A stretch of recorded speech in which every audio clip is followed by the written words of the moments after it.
사랑의 아버지 하나님 감사합니다. 오늘 이 밤도 우리가 이 자리에 있게 해주셔서 감사합니다. 주님을 더 깊이 만나는 시간이 되기를 원합니다. 말씀을 통해 또 찬양 가운데 그리고 우리의 기도 속에 임재하시고 함께하시고 또 말씀하시는 주님과 깊이 사귀는 아름다운 밤이 되게 하여 주시옵소서. 예수님의 이름으로 기도하옵나이다.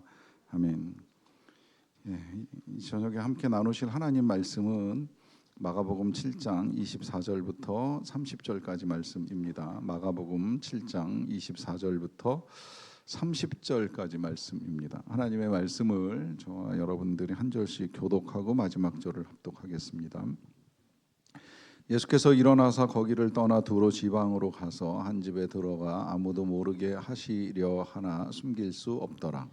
이에 더러운 귀신 들린 어린 딸을 둔 한 여자가 예수의 소문을 듣고 곧 와서 그 발 아래에 엎드리니 그 여자는 헬라인이요 수로보니게 족속이라 자기 딸에게서 귀신 쫓아내 주시기를 간구하거늘 예수께서 이르시되 자녀로 먼저 배불리 먹게 할지니 자녀의 떡을 취하여 개들에게 던짐이 마땅치 아니하니라. 여자가 대답하여 이르되 주여 올소이다마는 상 아래 개들도 아이들이 먹던 부스러기를 먹나이다.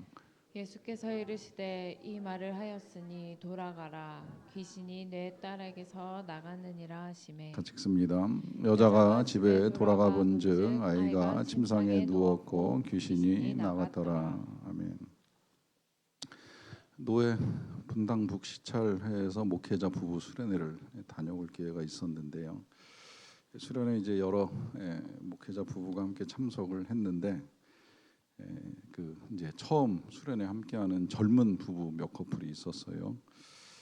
그래서 이 젊은 부부가 참석하기가 쉽지가 않습니다. 왜냐하면 이제 한참 공부하는 아이들을 두고 이제 이 교회를 비우는 것도 어렵지만 이제 집을 비우는 것도 쉽지는 아니한데 이제 집을 이제 이렇게 비우고 수련회 와서 이제 어떻게 자녀가 어떻게 되느냐 이제 그 수련회에서 좀 더 구체적인 얘기를 나눌 기회가 있어가지고 이제 질문을 하게 되었는데 한 가정 목사님은 그렇게 설명하시더라고요. 고등학생 아들을 대학 다니는 딸한테 맡겨놓고 왔다. 뭐 어떻게 알아서 하겠지라고 생각을 하고 그냥 일단 이제 누나한테 남동생을 맡겨놓고 수련회를 올 수 있게 되었다라고 하는 말씀을 하셨습니다. 근데 또 한 가정도 이제 비슷한 연배 목사님 부부이셔가지고 이제 어떻게 오시게 됐느냐라고 하는 질문을 했는데 이제 뜻밖의 대답을 들었어요. 저희는 자녀가 없습니다. 이제 그러시더라고요. 그래서 뭐라고 답변을 해야 될지 저도 이 고민하다 그냥 끝에 제가 이런 표현을 썼어요. 아 그럼 원수가 없으신 거군요. 그랬어요. 그랬더니 그분이 바로 응대를 하시더라고요. 네, 저희가 상팔자입니다. 그러더라고요. 이 대화의 의미 다 알고 계시는 거죠. 자식이 원수가 되고 저희 자식 얘기하는 거 아닙니다. 자식이 원수가 되고 무자식이 상팔자가 되는 이 말이 왜 나왔을까 하는 문제 한번 좀 생각을 해보는 거예요. 여기 모르겠어요. 여러분들 자녀는 어떨까요? 원수입니까? 친구입니까? 아니면 보물입니까? 보석입니까? 뭐 사람에 따라 다를 수 있다고 생각이 들고요. 자, 무자식이 상팔자 이 말을 제가 이제 그 설교를 준비하면서 이 찾아도 보고 또 나름 생각도 해봤어요. 일단 찾아본 건 정말 무자식이 상팔자인가 일단 딱 바로 검색을 하니까 정말 의견이 분분해요. 진짜 자식이 없는 게 상팔자다. 뭐 기왕이면 딩크해라 아니면 혼자 살아라 뭐 이런 의견을 막 이제 내는 사람도 있고 그래도 자식이 있어야지 자식이 주는 이 행복과 기쁨을 어떻게 찾을 수 있겠느냐 어디에서 얻을 수 있겠느냐로부터 논쟁이 치열한 가운데에 그럼 이 말이 왜 나왔을까? 무자식이 상팔자. 제가 생각을 해보니까 이게 제 생각에는 자식 없는 사람들을 위로하기 위해서 나온 말은 아닌 것 같아요. 이제 자식을 키우다 보면 여러 가지 일들을 겪잖아요. 좋은 일도 겪지만 어느 순간 뭐 자식 때문에 힘들어 하는 일들이 벌어집니다. 뭐 저는 뭐 우리 교회도 그런 분들 적지 않다고 생각해요. 어떤 땐 남편을 위해서 기도하는데 남편이 조금 자리를 잡고 안정을 취하다 보면 또 어느 순간 뭐 자녀가 이제 힘들게 하는 일도 있다 보니까 그 자녀 때문에도 기도하게 되는 일들을 많이 겪을 수 있는데요. 그러다 보니까 이런 이제 역설적 표현, 무자식이 상팔자가 아니냐라고 하는 이런 역설적 표현이 나왔는지 모르겠는데 정말 그러면 자식 없는 사람이 상팔자면 자식 때문에 기도하는 사람은 하나님이 허락하신 자녀로 인해서 고난을 당하는 것인가 하는 이제 이 질문을 하나 하게 되고요. 여기에서 이제 제가 또 하나 질문을 드리고 말씀을 나누고 싶은 것은, 자, 그래서 이제 그런 문제, 뭐 그것이 자녀 문제일 수도 있고 아니라면 남편 문제일 수도 있고 뭐 집안의 여러 가지 기도의 제목들을 기도하는 가운데에, 자, 기도를 하는데 기도의 자리에 나와서 기도를 하는데, 자, 응답이 빨리 왔어요. 아니면 뭐 가끔 그런 이야기도 하지요. 뭐 누구는 응답을 잘 받는 것 같아, 이제 이런 이야기를 할 수도 있는데, 반대로 또 기도는 열심히 하지만 뭐 열심히 하는 것이 그냥 한 번으로 끝나는 것이 아니라 여러 번 반복되고 뭐 심지어 뭐 1년, 2년, 뭐 수년의 세월을 이제 반복하는 동안에도 응답이 나타나지 않는 경우도 있을 수 있는데, 그러면 드리고 싶은 질문은 이런 질문인 거예요. 응답이 빠른 사람, 응답이 더딘 사람, 누가 믿음이 더 좋은 겁니까?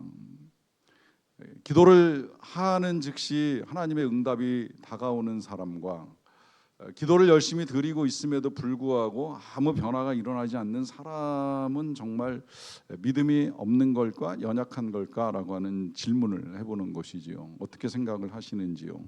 오늘 본문 속에서 우리 예수님이 만나는 여인과 함께 이 문제를 좀 풀어가고 싶은데요. 먼저 우리 예수님이 처해 계신 상황을 24절에서 이렇게 설명을 합니다. 예수께서 일어나사 거기를 떠나 두로 지방으로 가서 한 집에 들어가 아무도 모르게 하시려 하나 숨길 수 없더라 해요. 자, 예수님이 이제 거기를 떠나신 건 갈릴리 지역을 떠나신 거고, 들어가신 두로 지방은 이방 지역입니다. 이 두로 시돈 이렇게 성경에 나오면 여기는 이제 주로 이방인들, 유대인이 아닌 사람들이 사는 지역이라고 이해를 하시면 되는데, 거기에 이제 한 집에 들어가서 아무도 모르게 숨기려는 의지를 가지고 계셨어요. 아마 우리가 이해하고 또 일반적으로 해석하기는 어찌됐건 예수님께서 많은 인파에 의해서 쉴 시간이 없으셨든지, 아니면 그동안에 이 바리새인들과의 끝없는 논쟁으로 인하여 지치셨든지, 어찌되었건 사람들과의 잠시 거리를 두고 이제 안식을 취하기 위해서 공간을 찾으신 것이 아닌가라고 하는 생각을 합니다. 그런데 사실 이런 예수님의 의도가 뭐 예수님의 생각대로 진행이 되는 건 아니지요. 이 예수님 같은 분, 뭐 오늘날 유명한 목회자들도 전 그렇다고 생각을 하는데요. 어디서 편히 쉴 수 있을까? 밥 한 그릇 먹는 것도 어렵지 않은가 하는 생각이 들 때가 종종 있어요. 왜냐하면 이렇게 다니다 보면 아는 사람들이 많잖아요. 아는 척하는 사람들도 많고, 뭐 방송이나 영상으로만 접하다가 이제 실물을 접하게 되면 이제 굉장히 반가워하는 일들도 일어나게 되는데, 그만큼 이제 알려진 사람이 몸을 숨긴다라고 하는 것이 어려운 일이죠. 그러니까 예수님도 마찬가지였던 것 같아요. 의도는 숨기고자 두로 지방으로 가서 한 집에까지 찾아 들어가셨는데, 그럼에도 불구하고 이제 예수님을 찾아 나온 사람이 있습니다. 25절인데요. 이에 더러운 귀신 들린 어린 딸을 둔 한 여자가 예수의 소문을 듣고 곧 와서 그 발 아래에 엎드립니다. 자, 한 여인이 예수님을 찾아왔어요. 그리고 찾아온 이유는 딸 때문이에요. 그 딸은 귀신이 들렸어요. 그 딸이 귀신이 들리니까 예수님이 두로 지방에 나타나셨다라고 하는 소문을 듣기가 무섭게 예수님이 어디에 계시는지에 대해서 전혀 개의치 않고 곧 오자마자 예수님 발 앞에 엎드립니다. 제가 이제 요 부분 때문에 이제 오늘 서두에 자녀는 과연 어떤 존재인가 하는 이제 질문을 한번 다시 드린 거예요. 자, 자녀. 저는 모든 자녀가 부모에게 불행을 준다고 생각하지 않습니다. 어떻게 자녀가 원수가 되겠고 무자식이 상팔자가 되겠어요? 하나님이, 제가 그런 말씀 드렸잖아요. 너희들 자녀 낳아서 기르고 고생 좀 해봐라 하는 뜻에서 자녀를 주셨다고 절대 생각하지 않습니다. 자녀는 기쁨입니다. 행복을 위해서 주셨고, 뭐 반론이 제기되기도 했습니다만 전 지금도 그렇게 선포합니다. 자녀를 기르는 건 축제적 헌신 틀림없습니다. 헌신이 있어요. 희생이 따른다는 거예요. 하지만 거기엔 분명히 하나님이 주시는 축제 같은 기쁨이 동반되는 은혜가 있습니다. 하나님이 만약에 정말 우리와 함께 하시는 것이 고난이고 하나님께도 괴로움이었다면 홍수 이후에 지구를 끝내셨어야지요. 그런데 왜 노아의 가족들을 살려주시고 그들과 함께 다시 시작 하려고 하는 의지를 가지셨을까요? 사람이 하나님께 드리는 아픔도 있지만 그러나 인간이 하나님과 동행할 때의 그 기쁨, 인간이 하나님의 마음을 헤아릴 때 하나님도 우리를 통해서 얼마든지 행복과 기쁨을 누리시기 때문이라는 거예요. 마찬가지로 자녀가 때때로 부모의 마음을 힘들게 하는 일은 있을 수 있겠지만 그러나 자녀는 태어나면서부터 부모에게 기쁨의 존재로 살아가도록 하나님이 허락하신 가장 귀한 선물, 최고의 선물입니다. 문제는 이제 이 자녀가 어느 순간 여러 가지로 부모의 마음을 힘들게 하는 상황에 놓일 때가 있고요. 이제 이 상황도 좀 다양하게 이제 나타나는 것 같아요. 뭐냐면 부모의 마음을 힘들게 하는 이 자녀가 부모가 얼마나 힘든지 알면서도 괴롭히는 자녀가 있고 모르고 괴로움을 주는 자녀도 있을 수 있다라고 하는 거예요. 저는 그런 경우가 이런 경우 아니겠는가라고 생각을 하는 거예요. 자, 귀신 들린 자녀, 더러운 귀신이 들렸습니다. 이거 뭐 설명할 필요도 없이 부모 입장에서는 굉장히 괴로운 일이죠. 멀쩡했던 자녀가 어느 날 갑자기 귀신이 들려가지고 하지 않아야 될 말을 한다거나 하지 않아야 될 표정 또 하지 않아야 될 행동을 보여주고 하게 되면 이거 진짜 이로 말할 수 없는 괴로움이라고 생각이 들어요. 그런데 문제는 그런 부모가 얼마나 괴로운지 심지어 본인조차도 그 괴로움을 모르는 상태인 거예요. 그러니 이게 얼마나 답답한 노릇입니까? 본인이 지금 어떤 상태에 있는지를 전혀 인식하지 못하고 있는 거예요. 그런 상태에서 부모님을 대하여서도 이상한 말과 행동을 하다 보니까 이 부모의 괴로움은 이루 말할 수가 없는 거죠. 근데 부모는 사실 본인 스스로가 겪는 그 괴로움보다도 어쨌든 이 딸이 이런 상태에서 벗어나야 된다라고 하는 이 절박함 때문에 방법을 찾는 중에 이제 예수님이 가까이 오셨다는 소문을 들은 거 아니겠습니까? 그러니까 이제 그가 달려 나와서 예수님 발 앞에 엎드립니다. 이런 상황 우리가 이제 몇 차례 봤어요. 회당장 야이로가 회당장이라고 하는 이 중요한 직책을 가지고 있음에도 불구하고 딸이 병드니까 그냥 예수님 앞에 달려 나와서 체면이고 지이고 뭐고 다 내려놓고 그냥 납작 엎드려서 도와달라 요청하잖아요. 이게 부모의 마음이라고 하는 거예요. 자식 살려내고자 한다면 내가 지금 이 많은 사람들 보는 데서 엎드리는 거, 무릎 꿇는 거, 요청하는 거, 기도하는 거 부끄러울 일이 하나도 없다라고 생각을 하는 거죠. 1차적으로 자녀들은 이제 그런 부모의 마음을 좀 알았으면 좋겠다라고 하는 생각을 하기도 하고요. 그만큼 부모는 자녀를 사랑한다라고 하는 사실이 틀림이 없습니다. 이렇게까지 하는 이유가 어디 있겠어요? 그 이유는 이렇게까지라도 해서 내 자녀를 살려내고 멀쩡하게 만들 수만 있다면 그것을 하겠다라고 하는 강인한 의지를 보여주는 거예요. 저는 교회에서 그런 분들을 보면서 제가 은혜를 정말 많이 받아요. 우리 교회도 자녀 때문에 눈물을 흘리는 부모님들이 적지 않다고 생각을 하는데 어떤 부모는 이게 이제 보니까 이제 지금 이 상황을 놓고 보니까 이제 조금 이제 나뉘기는 해요. 자녀가 어려움을 겪었어요. 이제 도전했는데 실패했어요. 그리고 눈물을 흘려요. 안 되니까 마음이 상하잖아요. 자녀가 마음 상하는 거 보니까 부모도 마음이 상해요. 뭐 자녀 안 되는 걸 보는 부모 마음 편할 사람이 어디 있겠어요. 같이 마음이 아픈 거죠. 자, 이런 경우도 제가 봤고요. 또 한편으로는 자녀가 병이 들었어요. 너무 힘들어요.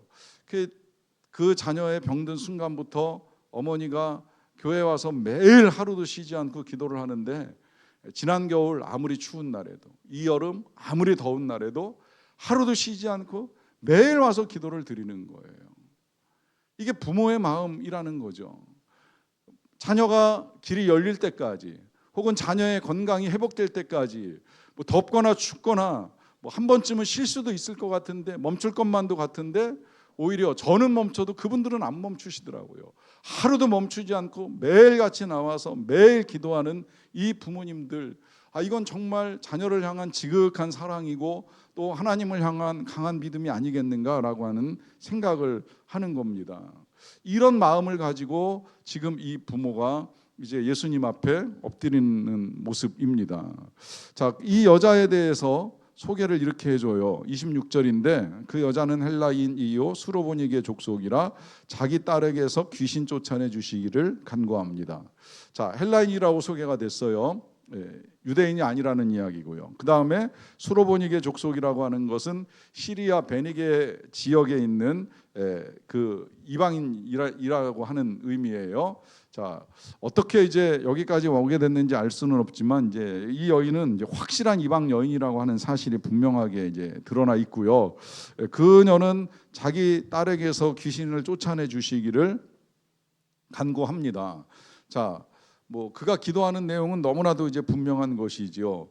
그런데 이 기도가 어떻게 이제 간구를 했는지에 대해서는 여기는 자세하게 나와 있지는 않은데 마태복음에 이제 동일한 내용을 담고 있는 본문을 보게 되면 여인이 예수님께 나와서 소리를 질러요. 불쌍히 여겨달라라고 하는 기도를 드립니다. 그리고 그런 기도를 드릴 때에 너무 이제 막 시끄럽게 예수여 불쌍히 여기소서 내 딸을 긍휼히 여기소서 막 이렇게 소리를 질렀을 거 아닙니까? 이제 그러다 보니까 이 상황에 함께 있었던 제자들이 뭐라고 예수님께 말씀을 드리냐면 저 여인을 보내소서라고 하는 말씀을 하세요. 자, 이 보내소서라고 하는 말씀의 의미가 도와달라고 하는 건지 아니면 좀 어떻게 처리해달라고 하는 것인지 명확하게 이해는 안 가는데 어쨌든 예수님이 어떤 식으로든 반응을 하셔야 되는 거 아니겠느냐 이제 이런 말씀을 드리는 것이라고 볼 수가 있습니다. 그래서 이제 예수님이 반응하시는 모습이 27절에 나오는 거죠. 예수께서 이르시되 자녀로 먼저 배불리 먹게 할지니 자녀의 떡을 취하여 개들에게 던짐이 마땅치 아니하니라 그래요. 자, 예수님 참 놀랍고 지혜롭다는 생각을 다시 한번 하게 되는데 자녀의 문제를 가지고 나온 부모입니다.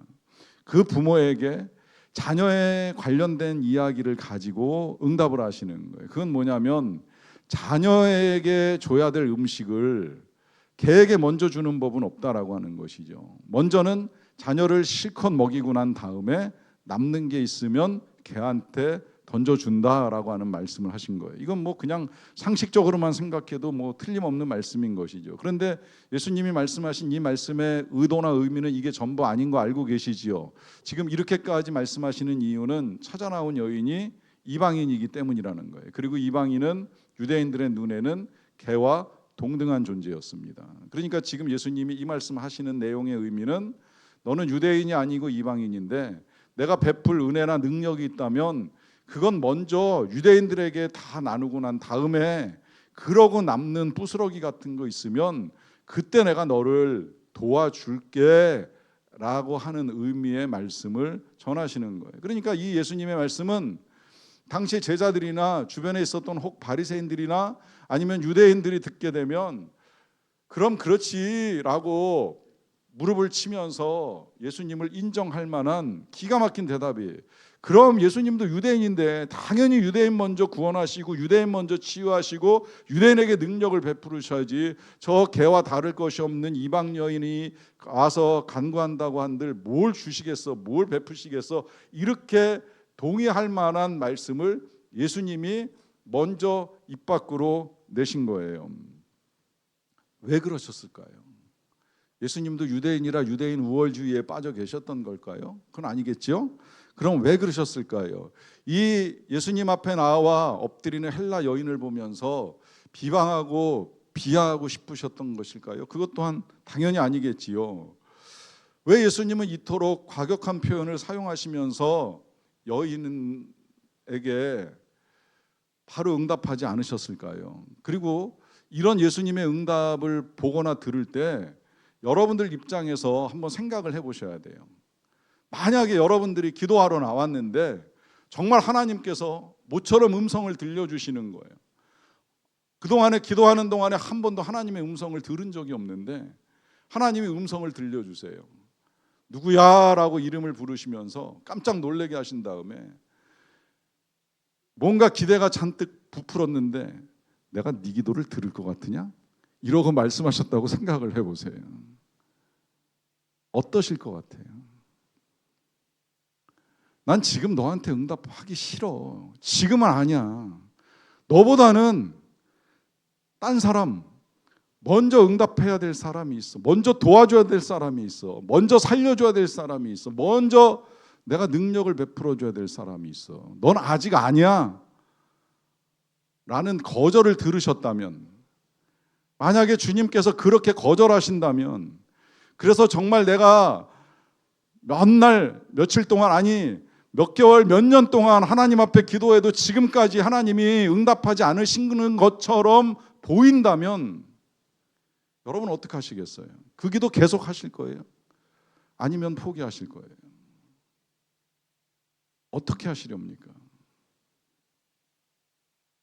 지금 이 여인이 그런 도전에 직면한 상황인 거예요. 넌 지금 아니야. 네 딸 지금 아니야. 네 자녀 아니야. 난 유대인 먼저야. 유대인부터 은혜를 받게 할 거야 라고 예수님이 말씀하신다면 이게 얼마나 충격적인 응답이 되겠습니까? 저는 제가 똑같이 저 자신에게 질문해 봤어요. 제가 정말 나도 이런 예수님의 반응을 경험한다면 난 어떻게 반응할까? 한순간 화가 날 것 같기도 해요. 이게 지금 굉장히 자존심 상하는 이야기잖아요. 아니 싫으면 싫다고 그냥 조용히 말씀하시지 뭘 개 이런 표현까지 써가시면서 거절을 하시나, 이런 생각하실 수 있는 거 아니겠습니까?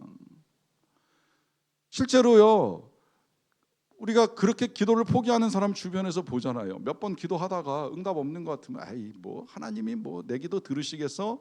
혹은 하나님이 계셔 이제 이러면서 쉽게 기도를 포기하는 사람이 있는 것도 주변에서 보셨을 거 아닙니까? 이게 왜 그럴까요?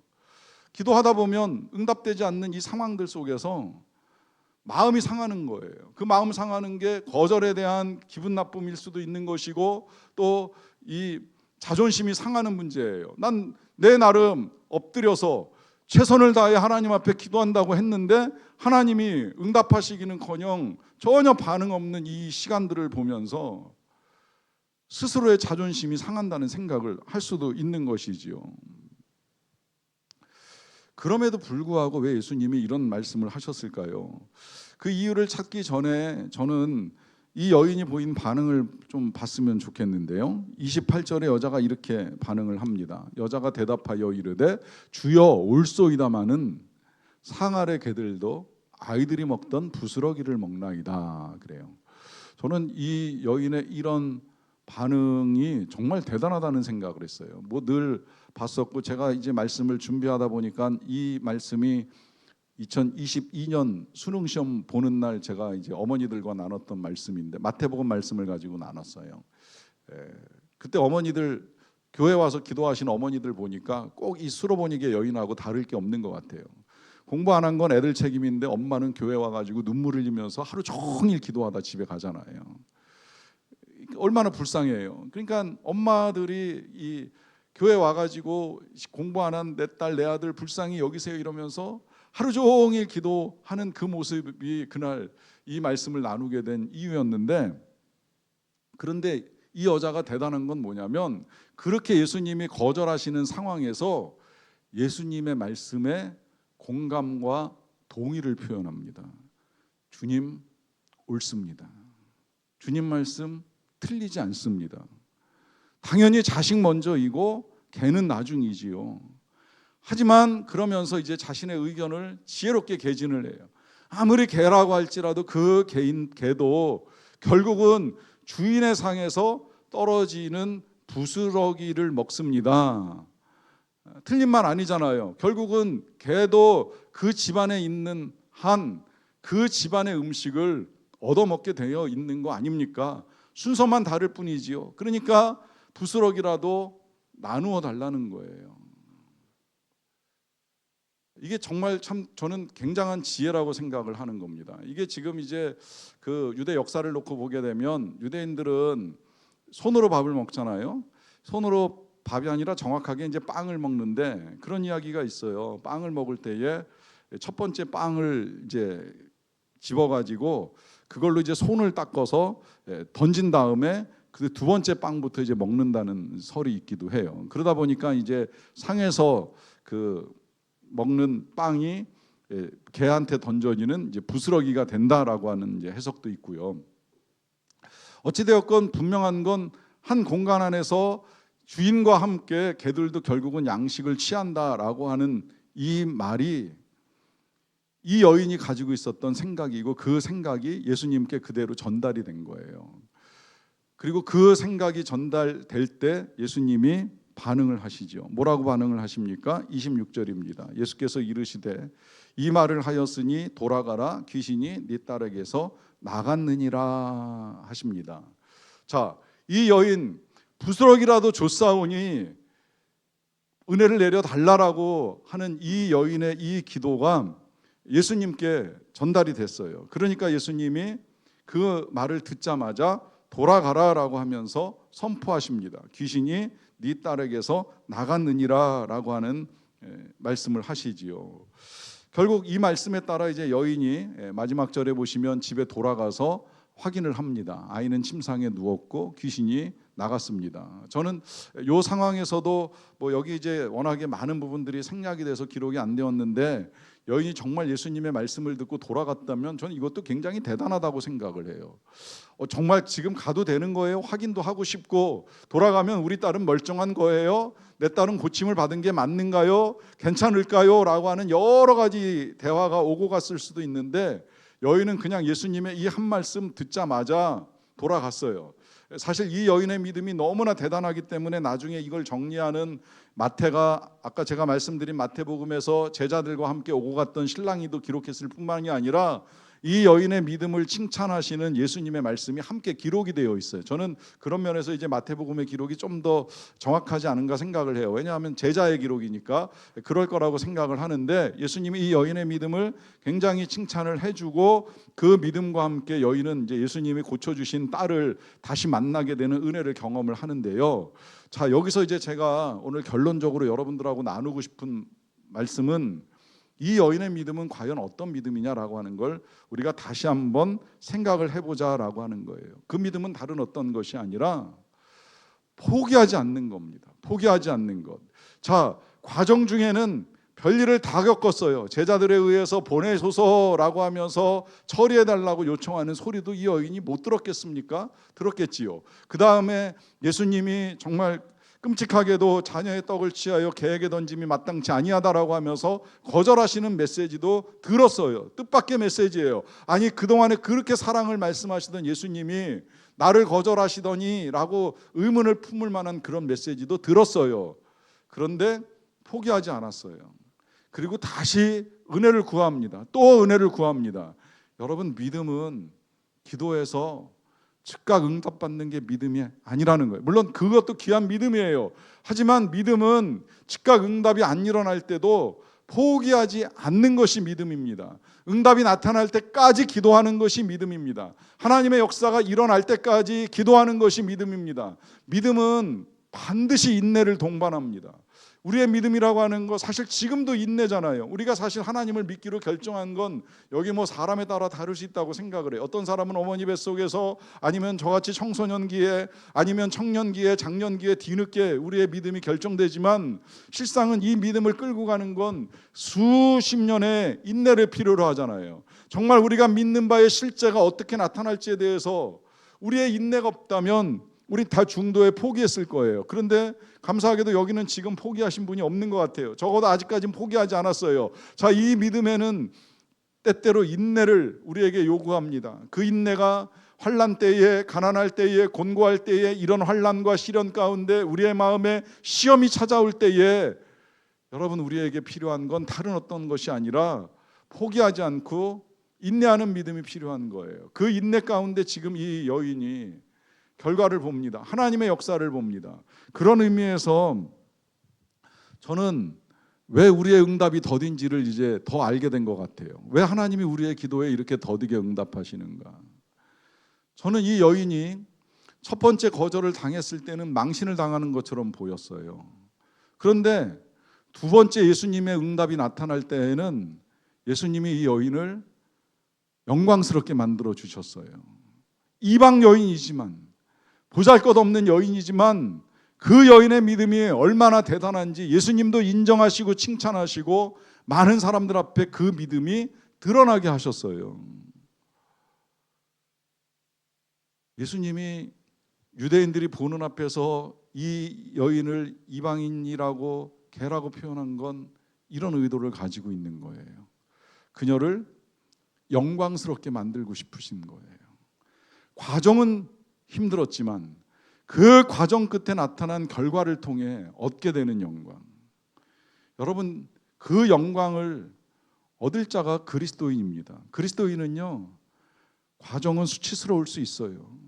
실제로 핍박을 받는 사람들은 말도 못하는 수치를 겪습니다. 우리 예수님이 십자가에서 수치를 겪었고 또 핍박을 당할 때 동일한 수치를 겪는 그리스도인들이 있어요. 그런데 그 수치 가운데 순교한 그리스도인들은 반드시 영광을 얻습니다. 우리의 인생이 수치와 고난으로 끝나는 것이 아니기 때문입니다. 그런 의미에서 더딘 응답은 기도자의 영광이 예비되는 일입니다. 그러하기에 오늘도 인내로 기도하는 저와 여러분 되시기를 간절히 축원합니다. 기도하겠습니다. 하나님 감사합니다. 오늘도 우리가 왜 기도하는지 또 어떻게 기도해야 되는지를 알 수 있도록 도와주셔서 감사드립니다. 우리의 믿음이 인내가 합쳐지는 믿음이 되기를 원합니다. 예수님의 이름으로 기도하옵나이다. 아멘. 이렇게 찬양하고 기도하는 시간을 갖겠습니다.